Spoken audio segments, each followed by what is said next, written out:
ladies and gentlemen, and everyone in between. It is I, Molly Molotov 666, and I am here to talk to you about the toxic side of being an adult entertainer. Now, I'm going to be doing this in Iceberg format, where I'm going to start at the tip, and I'm going to work my way all the way down. Now, the tip of the iceberg is definitely the fan base. I've had some really fucked up fan encounters, both face-to-face and online, that have made me where I no longer meet my fans face-to-face. You would think to yourself, well, that just seems like common sense, but I'm a recovering sex addict, and my job is sex, so yeah, every now and then I cross the streams of my audio and my real life. Sometimes I meet up with somebody and it hits off really well and we have a great time, but there's been so many times where I've met up with a listener and it just really did not go in my favor. So yeah, let's talk about the online ones first. So my first time I really had a super toxic, nasty fan was when I first began, something like 6 years ago. There was this guy named Michael. And he always had these really strange names, like Michael Hunting for Pussy, or Loving Your Body Hard with a U-R instead of a your. But he'd have these like really crazy fucking names. And it started out with him being like, you're my favorite of all time, I adore you, you're my favorite, I love you, and I'm like, okay, cool. But then I would make posts, and he would start calling me his girl, and then he started going on other female creators' posts, and being like, yeah, no, you sound great, but you're not as good as Molly. Molly's my girl. And so people were like, is this guy really your guy? And I'm like, no, he's crazy. I'm gonna have to get rid of him. So I started talking to him less and less and trying to avoid him more and more because I'm like, I don't want to piss him off and make him act crazy, because one of the things that happens with being a female is that guys will attach. And then if you tell them to not do that, they get really belligerent sometimes, and it goes a whole other level than you expect. So sometimes it's best to just kind of use kid hands and try to distract with a new toy or something instead of going in with the whole like, no, this isn't going to work. So I just kind of started, not really ghosting, like I still would answer his messages, but I put less and less effort into it, trying to make it seem like it was his idea to fuck off. And that didn't work. He started doing more and more things to get my attention. One of them being, he made a fake account as a female and said she's getting married soon and that her husband is a big fan of mine and would love to have a custom. So I get excited and I'm like, you don't even have to pay me. I'll do this pro bono. This sounds like really fun. But I had a suspicion it was him because same spelling errors, same grammar errors, so on and so forth. So I kind of assumed early on who this was, but I wanted to do an experiment. So I filled the audio, and I said free of charge. And then, as I expected, Michael got onto the post and starts doing like, parentheses, claps real loud, good for you, yay, so proud that, good for you for getting married. And he was getting really sarcastic, and I'm like, what's your problem? Kind of figuring out by now what was going on. He was like, well, I sent you a request to do an audio months ago and you never went around to it. I didn't want to say it's because you're a fucking creep. You're a fucking creep. I just don't want to deal with you, period. So I avoided him more and more.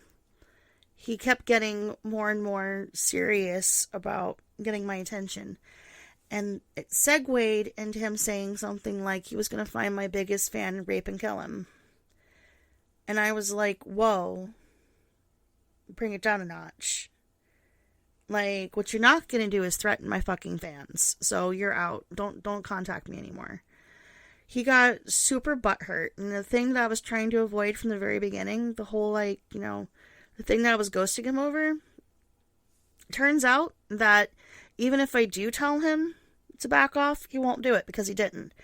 I sat him down and I'm like, dude, I'm not hooking up with you. I'm not feeling it. I don't like you. I don't feel so great about talking to you.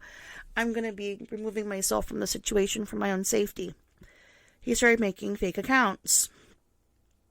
And he would send me, like, nudes and stuff. And, like, unsolicited dick pics and shit like that. Don't get me wrong. I love a good dick pic. But only when I ask, you know?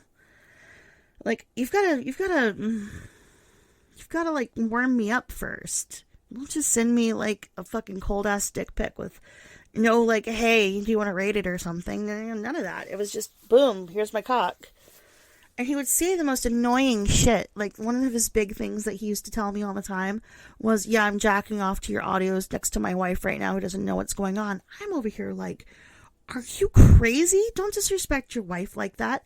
So that's been going on for a long time. I think that he's given up since, but it took him like 3-4 years for him to give up, like, completely. And then there was another time with a fan where I was really horny. I'm not going to lie. I was super fucking horny and he was available. So we started sexting. Ended up on, what's it called? There's this chat where you can do video calls. And so he was one of the only people I ever did a video call with where I let him see me. And I masturbated for him on video. And it was fun at first. And then it wasn't. Because after 2 days of doing this with him, I explained to him, this is not a normal thing I do. Don't expect this from me every day. And he just kept begging me and begging me and begging me and then sending me videos of him masturbating. And so one day I tell him, you know, like this was like a week later after our first time, I'm like, okay, here's what's going on. I'm gonna level with you and I'm gonna be real with you. I have my fuck buddy, my real life fuck buddy coming over and we're gonna throw down for a few days. So I'm not gonna be online and I'm gonna need you to respect that. His answer was, it started out with him sending me talking videos, like him speaking to me, begging me to talk to him. It was like, you know, hey, I need you to pick up. I need you to pick up. I need you to pick up. And then it turned into, I'm going to hurt myself if I don't pick up. I'm going to hurt myself if you don't pick up. And I was just like, okay, this is getting a little heavy. But the thing that really did it for me was he sent me a video. And I looked at it and it was just him screaming at me, like red in the face, like full on temper tantrum. And I'm like, I still have my guy friend over here, and here you are freaking out. I can't do this. You're too much drama for me. So I block him, and he starts trying to contact me on my subreddit, so I block him from my subreddit, and it's just a whole thing. Had another fan get a hold of me. He was like, oh, no, I'm a huge fan of your work. I love your work. I love your work. You know, I live in New York. Do you want to hook up? And I'm like, you know, New York's not that far from me. You know, it's actually a pretty reasonable ride. That's like 4-hour drive, which sounds like a lot, but for me it's like fun. I love that shit. So I'm like, I have to get to know you first. And he started getting pushier and pushier, where he was like, you know, I want you to take these particular photos. And I'm like, I'm not going to do that.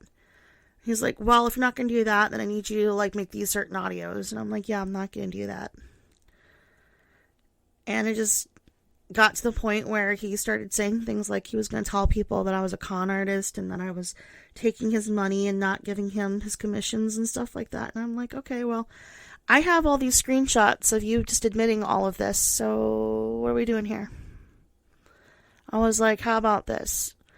If you talk to me even one more time, even just to respond to this message, I'm going to share these everywhere. And everyone's going to know what you're about.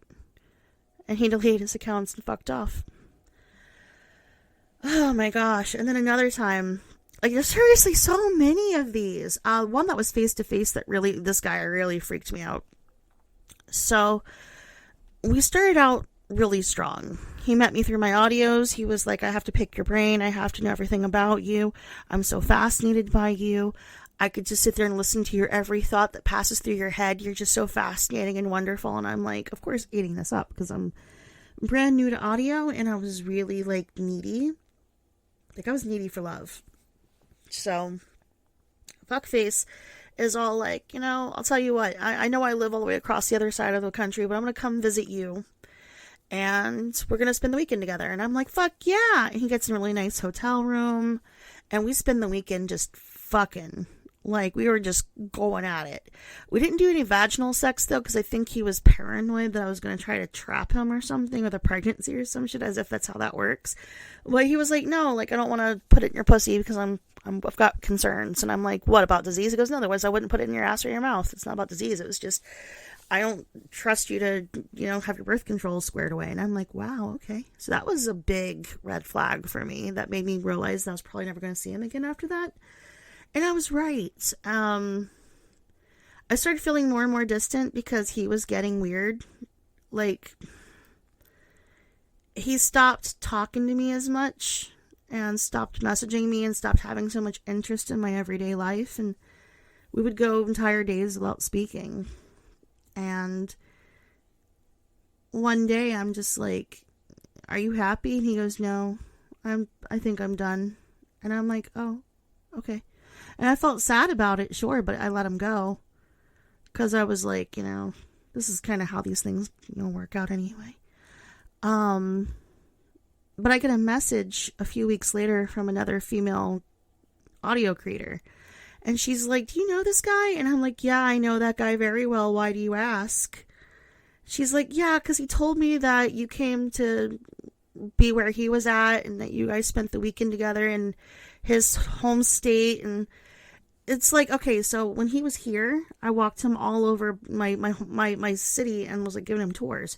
He told her that I went to his state and that he was the one giving the tour and that I was super impressed by his tour and told her a bunch of lies and stuff about me that I thought was completely ludicrous and completely insane.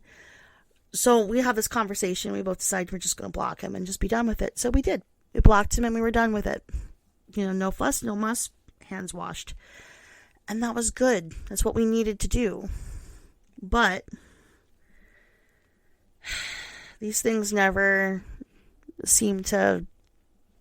How do I word this? She and I started out as really good friends, and then she just ghosted me one day. And I don't know if they're still talking or what's going on with that. But yeah, and then that segues into another part, is my beef with other creators. Because it's not just the fans. So let's go down a little bit lower down on to the Iceberg. Now, I'm not saying that the other creator, she's toxic. It's more like the situation we found ourselves in together was a very toxic one. I can understand why she ghosted me after a while, because shit's, I can't expect to build a real friendship off of that, So there's that, and then there's been other things too. One of the big beefs that people have with me, like, here's the thing, I don't do beef with other people, but people seem to beef with me. And it's always one-sided, because it's like, I'm not going to fight back. I'm just going to block you and move on, which has gotten me the worst reputation as being a serial blocker. But it's like, whatever. Blocking is mental health care. That's self-care. That's, like me, that's just getting a manicure, pedicure, my hair done, and blocking some bitches. And it's just how I feel better about things. If I feel like somebody is an idiot, an asshole, or in any way someone I don't like, I'm not going to suffer by fucking dealing with them. And I feel like it's the most mature thing to do, because instead of making my discomfort with them their problem, I just eat out. Well, people don't give me the same respect, so I end up with other creators that are like, you're a piece of shit, delete your account, go kill yourself, blah blah blah. And why is that? Because I make dark content. My theme, and almost all of my audios, much of exceptions, but primarily my theme is usually horror porn. I like gore, blood, vampires, zombies, werewolves. I like serial killers. I like, I have a series that's called Crazy Girls Need Love Too, and it's literally an entire series about fucked up women doing fucked up shit. It's super femdom in the extreme, but it's like not. It's more like female killer than female dominant. I go really dark, and I fully acknowledge that, and I can understand why my offensive work can be offensive to people. But it becomes a one-sided beef when someone's like, hey, I don't like this thing that you made.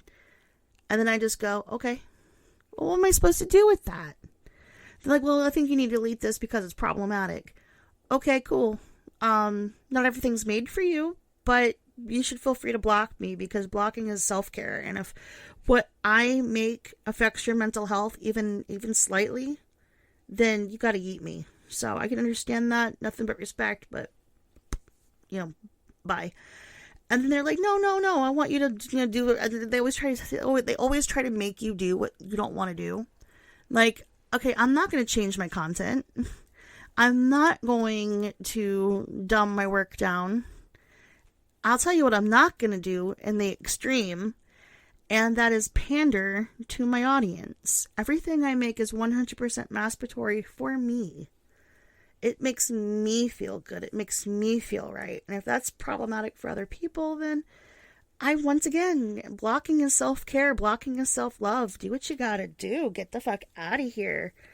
Like, what are you even doing with your life? Staying online telling people that their work's problematic? Yeah, I know. I made it. And it's like, figure yourself out. Give your nuts a tug. And I've had these problems with, like, multiple people. Like, I had one guy that was calling me a Nazi because, and mind you, I'm Jewish. Like, culturally, I am Jewish. Like, I had family that was killed in the Holocaust, and I have this motherfucker calling me a Nazi because, get this, I did an audio that had a Nazi in it, so I tagged it Nazi because there was a character in it that was a Nazi. And then I did another audio where I reviewed someone else's audio where they had a character that was a racist, and I was like, more like shock listening. It wasn't so much a masturbatory listen, it was more of a, oh my god, this bitch right here kind of listen. But I still tagged it accordingly because I don't want people to stumble in on something they're not ready for. And I've also openly admitted to experimenting with race play in the past with consenting other adults who are into that as well. So, I was called a Nazi because of kink shaming. Multiple people got in on this, and it turned into a whole thing. And then I had these same people that were like, oh, you're a Nazi, you're a terrible person. These same people were like getting mad at me, saying I wasn't taking accountability.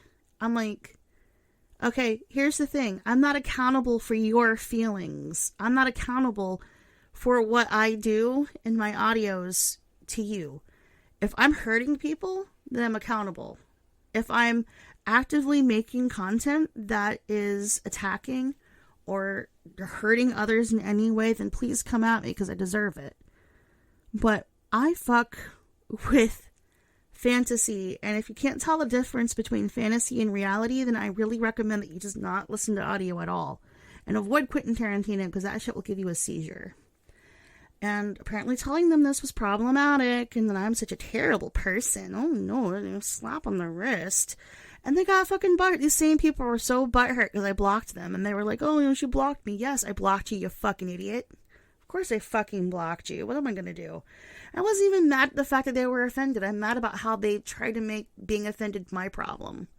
Like, one of the big things that I do is when I'm offended by something, is I don't try to make it the other person's problem because not everything is about me. Like, that's such a Karen move. And I realized how many Karens are fellow audio creators in the GWA spectrum. And I'm like, I don't even want to fuck with any of these bitches. Like, there's like a bunch of them that I'm really cool with, and they know who they are. And I'm not going to call out their names because I don't want to get them in trouble. But, like, oh, they're problematic because they talk to Molly. No, I don't want to get them in trouble. So it's like, my bitches who are listening, you know who you are, and I love you. To everyone else, suck my cock. No, and I know that my words are going to get taken out of context because that's just kind of what people do. When people are dedicated to hate, when they're dedicated to being miserable, then they're just not going to stop. So I'm just going to keep making the content that I want to make, and I'm not going to ask them permission to exist. Because I've been told, delete your account, run away, move on, get out of here. No. Because I don't need your permission to exist. I will do what I want to do when I want to do it. And that's just kind of how life is. Now let's go lower onto the iceberg. Let's talk about the fellow audio creators that do problematic shit near me. And not just the whole, like, oh, go kill yourself bullshit, because whatever. They all claim they don't do it, but they all fucking do it. No, what we're talking about now are,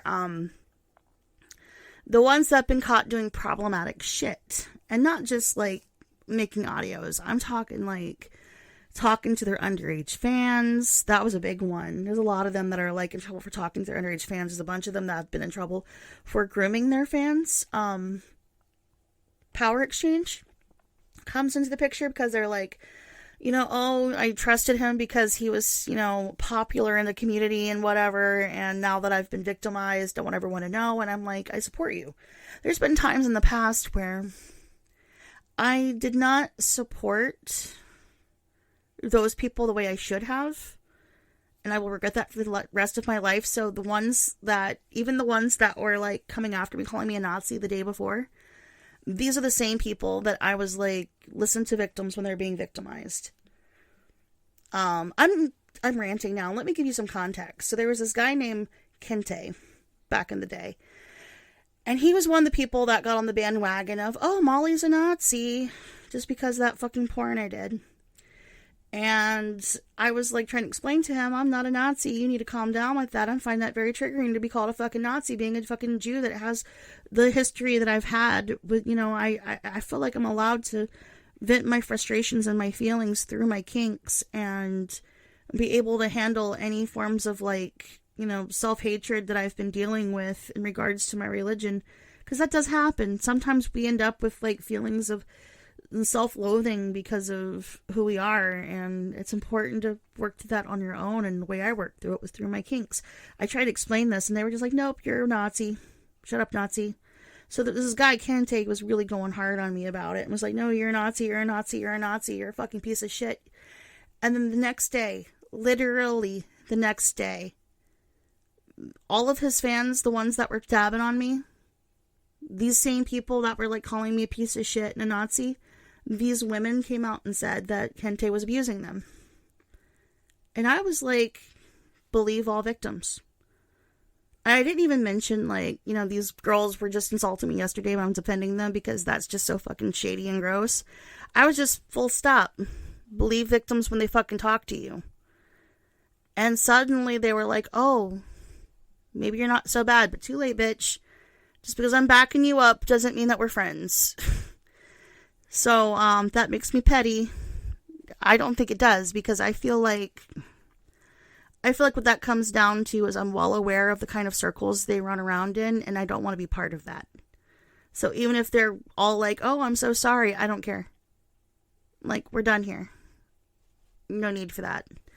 And then months later, I had several of the people in that circle try to apologize, and I'm just sort of like, I don't really trust you people. Ever. Like, it's not going to be, like, I have no animosity, I have no rage, I have no hate, I have no disrespect, but I gotta eat. Bye. So that's happened. And then, oh my god, so there's this one situation where this guy named Cord, C-O-R-D, he was in a relationship with this woman who called herself Cord's Kitten. So for this story, I'm going to call him Cord and her kitten, so you guys know who they are. And these two were crazy. So Cord would get really close to his fans, you know, and, like, meet them face to face, have sex with them, etc. and so forth. But he used his power and influence over them to manipulate the system. And he was talking to young girls and everything. And so people were like, hey, Kitten, do you know what's going on? Because he's been caught red-handed. And Kitten's reaction was, you're all just being drama, go away. And I'm like, typically I would agree that they were starting drama, but in this case, this was a matter of, like, he's literally victimizing people. Maybe we should do something. Like, maybe as a group, we need to get together and be like, we can't accept this. This is not good. But, you know, shit happens. He ended up deleting his account. She ended up deleting her account because everyone turned on him. And like I said, I don't feel bad. Like that they got yeeted off because they kind of had it coming, because they were actually victimizing people. My issue though was that there were a lot of people who were the same people that were dabbing on me for being a Nazi or whatever. They were the same ones that were coming down hard on him.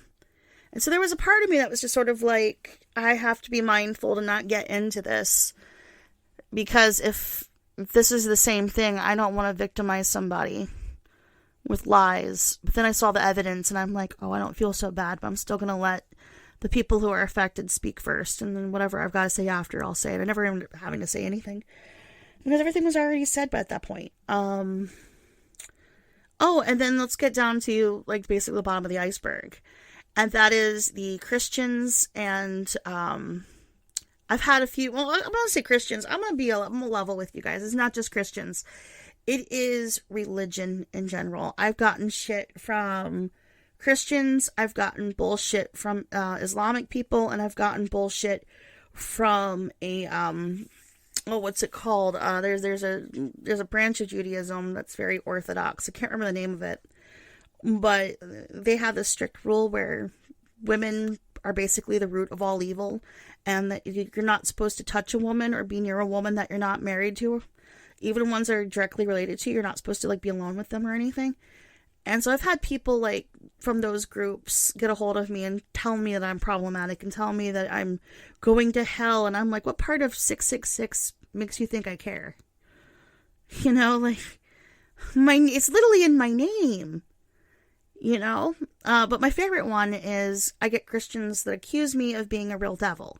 Now, I play as a devil. My character's a devil. My icon that I use online to describe me as a devil. Devils are fun. Devils are pleasant. I enjoy playing the part of a devil.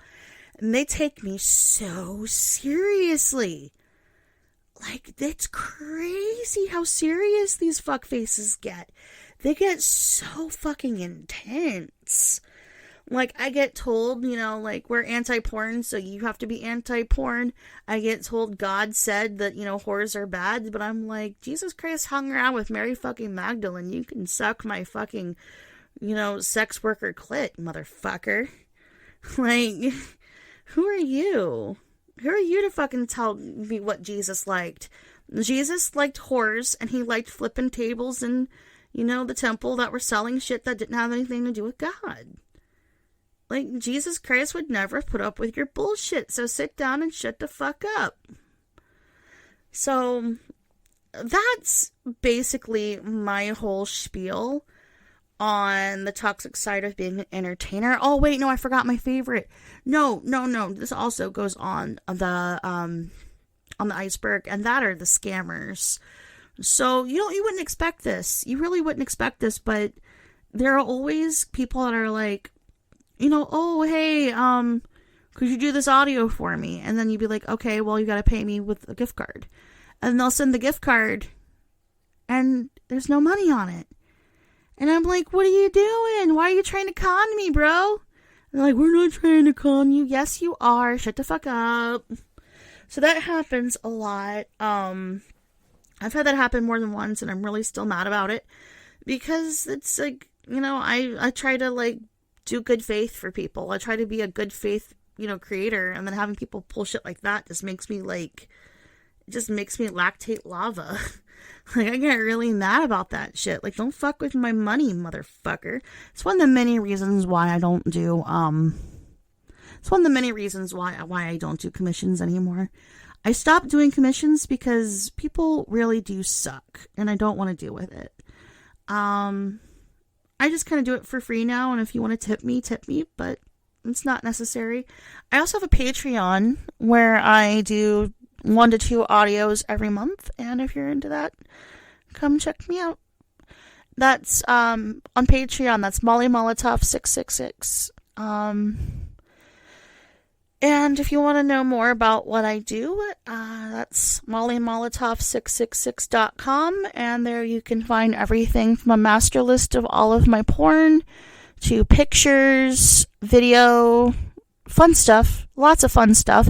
There you get to see what I really look like, and I'm sorry guys, but I look like a little hobbit, and it's unfortunate, but it is what it is. I'm still cute. I'm cute for a little hobbit. Um, but yeah, so check me out over there. Love you guys. Bye bye.